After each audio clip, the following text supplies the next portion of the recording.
Indonesia के south Sulawesi में एक खास तरीके का रिचुअल फॉलो किया जाता है। जब भी वहाँ किसी की डेथ होती है तो उसकी बॉडी को जलाया दफनाया नहीं जाता, बल्कि उसके बॉडी को एज ए मम्मी की तरह बना दिया जाता है और उस बॉडी को घर में 1 से 2 साल तक रखा जाता है। वो लोग ऐसा मानते हैं कि उनकी डेथ नहीं हुई है, बल्कि वो इंसान बीमार है और उसको वैसे ही ट्रीट किया जाता है। उन्हें पानी के लिए पूछा जाता है, चाय के लिए पूछा जाता है, यहाँ तक कि दवाइयाँ दी जाती है, उनके कपड़े बदले जाते हैं। यहाँ तक कि घर में यदि कोई मेहमान आता है तो वो मेहमान उस मम्मी से भी मिलके जाता है। जब तक इस बॉडी को घर में रखा जाता है तब तक घर वाले पैसे जमा करते हैं और जब अच्छे खासे पैसे जमा हो जाते हैं तब जाकर उस बॉडी का फ्यूनरल बनाया जाता है।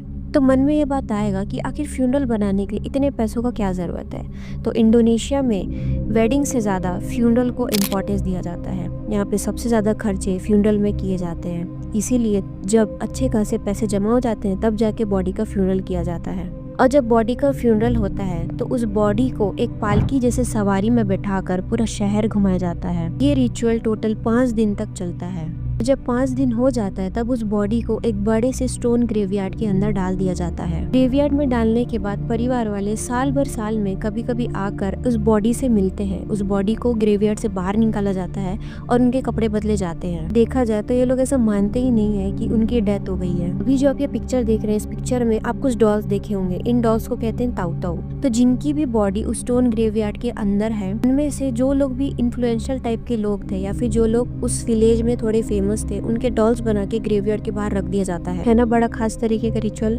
और अगर आपको ऐसे ही कंटेंट पसंद आते हैं तो मेरे चैनल को सब्सक्राइब करिएगा।